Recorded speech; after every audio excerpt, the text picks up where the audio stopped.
suitable for general family viewing.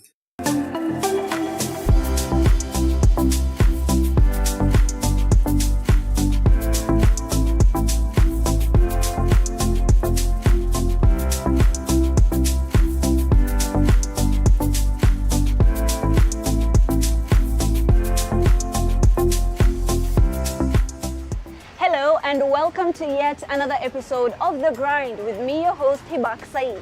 Today, we're going to be talking about online marketing. Specifically, we're going to be talking about middlemen or middle spaces on the online space.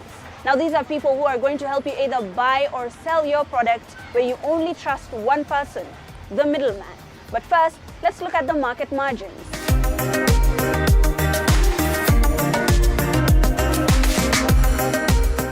On market margins, Kenya is the 56th largest market for e-commerce, with revenues going into the billions per year.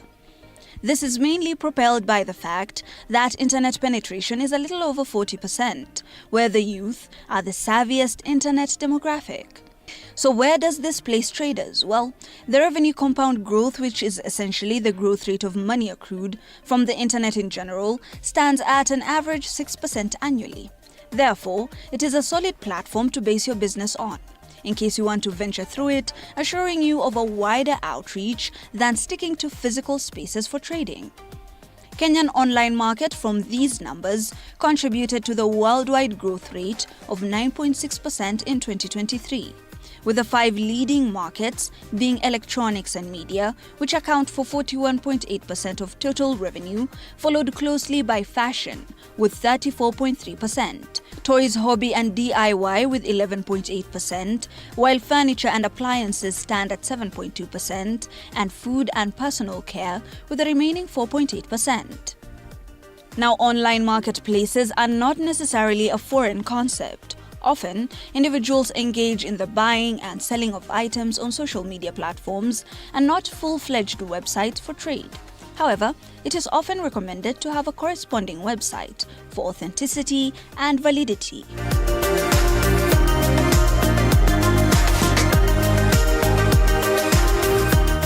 And right from market margins, we already have our entrepreneur of the day. Do remember, we're talking about the corridor marketplace, a new concept where we have a middle person on an online platform to help you sell your wares.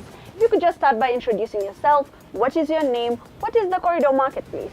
My name is Kevin Rakama, and I'm the founder of this company. It started all the way in 2018, but the full operation started in 2020. So basically, we are just a bridge. We bridge between houses for those who are interested to sell household items and those who are interested to buy. Yes. And being the bridge in this particular concept, a lot of people usually have some wares that they would like to either get rid of or that they would like to sell. Why did you feel like online is where exactly this business should be on? I can go right back from how it started, because there's a time I had a challenge and I was looking for a market for some items. And I really got a challenge to find a quick buyer, just because I was relying on the local market. There is where I got the idea of going online, because online I'll be able to get a wider market. So that's how I ventured into the online space. And luckily, everything is turning out to be digital. I decided to go full force. Being a middle person or being a middle space, now that we're already trying out this new concept, can be a bit confusing for people who are already looking to find this middleman. Yeah. When you're trying to make sure that people know that you are an authentic site where I can give you my things and I can, depend on you to sell them for me and give me back the money, how would you sell this trustworthiness? We decided to take advantage on the challenges people are facing from other platforms or even other online users like or platform like Facebook and Instagram and what have you. We've noticed that people have been depending on, let's say, goodwill, and they would count on that and they would lose a lot of money along the way. Now we looked at all those challenges and we decided to bring in the security aspect, the privacy aspect. We also decided to also try and solve the issue of convenience, because we've also realized that so many people are busy working. So if we are able to tackle all these 3 or more challenges, we'll be able to give our users the service they need. And now that you've already brought that up, within your business, within the lifespan of your business, you have had some of the challenges that you have. I can only say that we've had challenges like fraud. That has been one of the biggest challenges. Now remember, as a middleman, we've decided to take the risk from the buyer as well as taking the risk from the seller. Now you're the one who get all these hits. So other challenges would involve people trying to understand how they are going to dispose their items. It's very hard for people to determine the prices they are going to sell their items for. All they knew is how much they bought, but how much they're going to sell, it becomes a challenge. So we had to come up with a mechanism to help them, advise them on how they can find the best market to sell their products and get their value back. Online, marketing is a thing that a lot of people are taking up, and some businesses feel like influencer marketing is the most, important way, or it is the most efficient way to sell your things on the online space. As Corridor Marketplace, now that you're growing, you're a couple of years old, you already established this sort of trust with the people that you've been operating with. What would you tell these people? For those who sell via influencer, it depends. Because it's kind of a challenge to pick from the seller who decides to sell just because they want to sell. And there are those people who'd want to buy from people who already know more details about the items they want to buy. So for instance, you want to buy a TV, you want to know the specs, you want to know how it works, you want some explanation. And remember, these second-hand items, they don't even have the manual. So basically, when you're selling to someone, you have to explain. So for those people who depend on influencers to be able to sell these items, they can decide to look for such information by themselves, or they can decide to rely on the information they're given. But for us, we decided to come with the idea of having specialists on the ground who would be able to advise. Even from our platforms that we have, we also have details that we are providing for those people who do not know so much about the products they're buying online. So those are the things we've decided to bring on board. You have the physical shop that we have seen right here, and of course there is the online marketplace, and you have different foot traffic on both of these places. Where do you think the Corridor Marketplace gets its most people? There's a time that we came to understand that they both have traction. After we started the physical shop, and these people were requesting that they wanted to see the items by themselves. They wanted to test. Some of them, they also wanted to pay slowly, even if they don't pick the items immediately. This would actually force us to have a physical store for them to just interact with the products. And of course, when you are selling these things, you of course value them first. You have your own specialists in-house, and then afterwards you sell it to people. What usually is the way, or what method do you use to establish what profit margin you would put for yourself, because you're a business as well as a middleman? How do you establish what profit margin you would have? It depends. We have different models where we work with our clients. There's a model where we just get commission, okay, depending on the item. You can find items for household items. They have a specific commission which you can work with them. You can't really put a lot of margin. Remember, there are people also doing offers out there. So you have to really be competitive in terms of price. And then there are those other services where the seller just decides to agree what amount they're going to give up as a margin on your side. So it's really easy for us to be able to calculate and value which kind of items will be able to put a certain margin. And finally, of course, you have to be competitive. This is a very competitive world. There are people who have brand new products, and there are people who, prefer that. But there are people who also want second-hand products, and there are people who, they don't exactly mind each one. Everyone has their own advantages and disadvantages. What exactly do you do to have an edge against, people who are selling either brand new items, or people who are doing second-hand selling as well? This is a funny story. Ever since we started, we've been converting people. So for those people who the first time they decide to sell through us, they decide to consider us whenever they are purchasing. They came to realize that when they were buying these items, it was very expensive. Remember, there's tax in it, there's a lot of cost incurred in that. But now when you buy these items which are pretty new, slightly used, they can really buy at a huge margin. So they're able to save a lot. So when they are selling, they'll be like, oh, next time I'd rather consider buying from you guys because I can see the items are really in good condition. What would you say is the future of online selling, being a middleman or a middle space online? I would say the space is really huge and the market is also huge. And anyone who really wants to get into this space is more than welcome. Although my advice would be there are a couple of hits that you really need to be careful with in terms of security, in terms of privacy. You also have to understand the policies which are set in Kenya. So these are the things which you keep in mind whenever you're trying to do such a business, especially online. And for those people who are looking forward to do business, let's say from social media, it's better to also understand the market very well. So there's where you can be able to flow smoothly with the market and let the customers understand you. And it's important to always ensure that you adjust not only with the market but also with innovation and upcoming technology. What exactly could you use for your business when you're trying to sell things online or when you're selling them from a physical shop? That was our Entrepreneur of the Week. We go for a very short break. We'll be right back.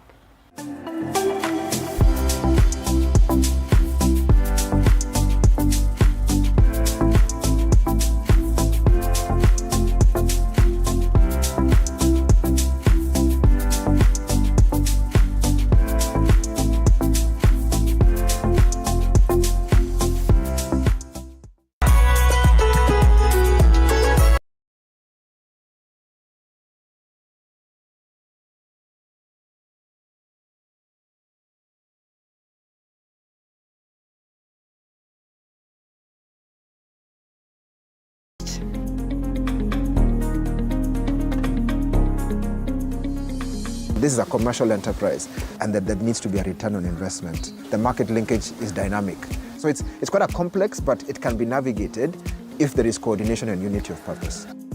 From farm to fork. Unaweza deep fry kama mgeni mwenyewe amesema anataka deep fry.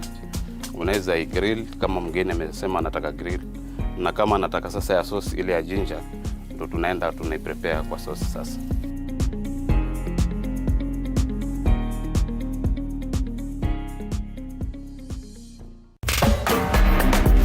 Radio 47 tuko nawe mchana kutwa na usiku kucha. 101.8 Garissa.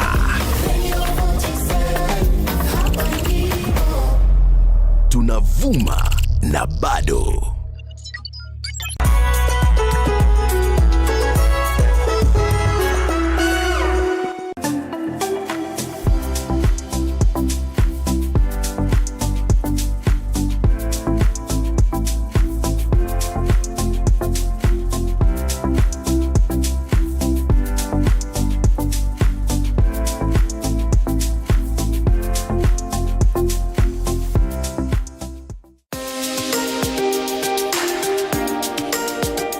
On business capital, the retail business, especially on the internet, can thrive basing on the sheer outreach of the digital space.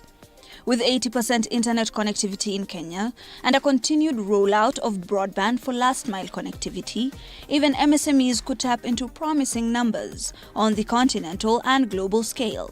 However, despite this, e-commerce only makes up for about 3.2% of the retail market, a figure that shows this field is still largely unexplored.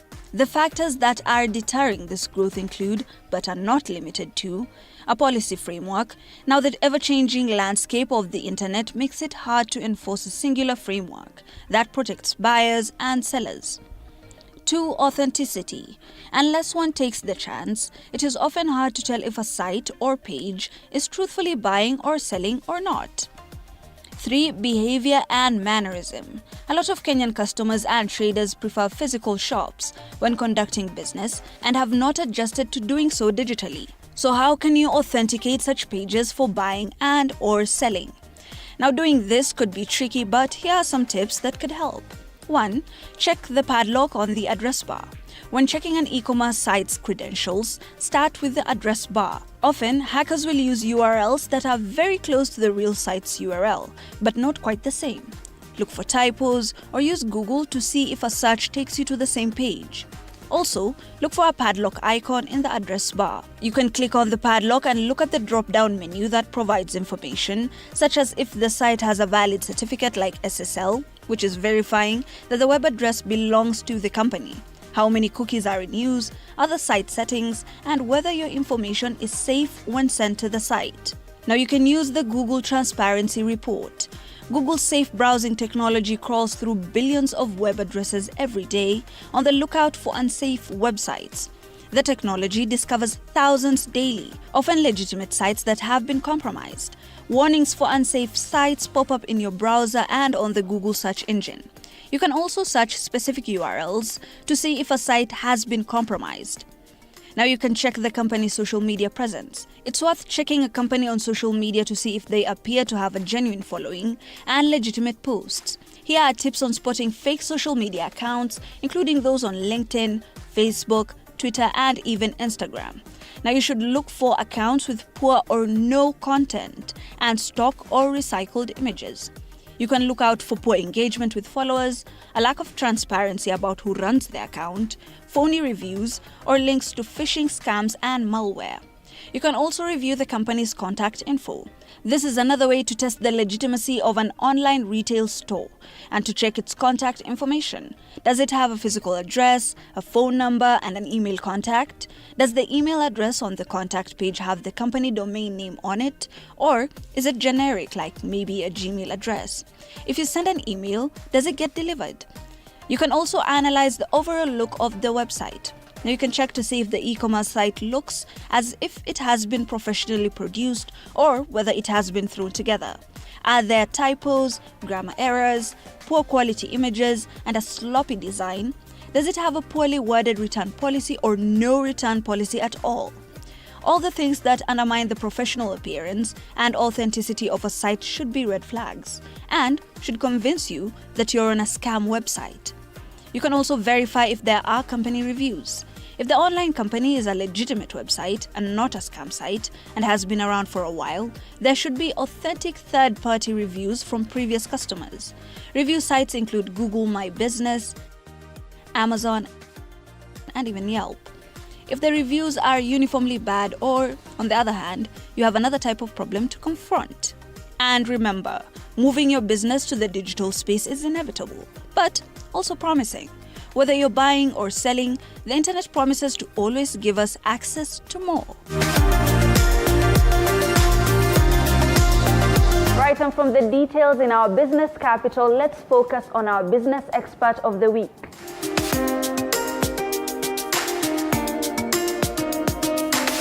Now, our business expert today is going to be telling us more about the online space and how exactly you can either buy or sell things there. We were looking at middle people. If you could just start by first explaining, or rather introducing yourself. Who are you? What do you do exactly? Well, my name is Lynn the Brands. I am a digital strategist, I'm a publicist, and I'm a brand influencer.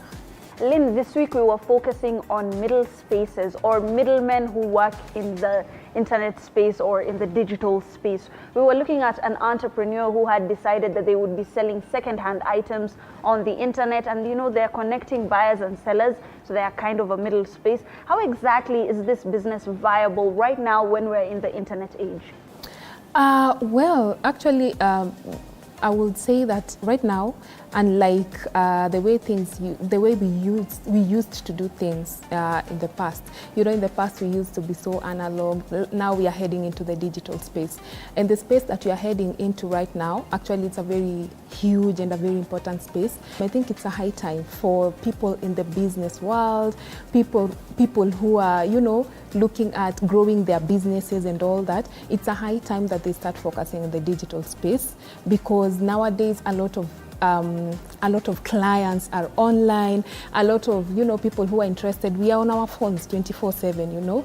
We are on our phones 24/7. We are on Facebook, we are on Instagram, we are on LinkedIn, we are on Twitter, so 24/7. So it's I think right now it's a high time, and it's very important for businesses to take that route, because that is the best route to take right now.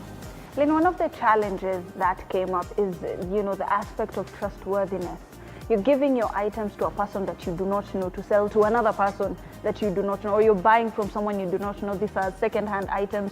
When it comes to trusting or establishing trust on this particular space, what should entrepreneurs do? Life is about actually taking risks. And sometimes, unfortunately, there isn't that person that you can say, like as a business person, you will trust 100%, But there are some of like small measures that you can take. For instance, you can maybe try and avoid working on your own or working by yourself. Try and have a team. Like try and have someone who can be able to communicate with the people out there, with a person, like a person that is in the middle that can be able to communicate with someone out there, take their details, And if you're trusting someone with your product, or if you're trusting someone with your business, or let me say, there's this person that you want to sell something to, and you're trusting them with it. Nowadays, you have to, the act of putting someone in the middle, someone that can intervene on your behalf, someone that will be on toes, someone that will be checking, okay, has this person paid for this thing? Has he not paid for this thing? We have things like Lipa na M-Pesa, where someone can, pay first before, you give them your things. Yeah, those are some of the measures that you can take. For our viewers watching The Grind at this moment, maybe there's an entrepreneur who has been thinking of opening a space either on Facebook or on Instagram, and they want to do, they want to be a middleman of some sort, or they want to be a middle space where people can, bring their things and another person could come and buy it from them, and they're trying to establish trust. They're trying to show that they're an authentic site that people can go to and buy things from. How maybe can they, fashion their space or fashion, their Instagram page so that people can trust them? Seeing is believing. Actually, testimonials work so much.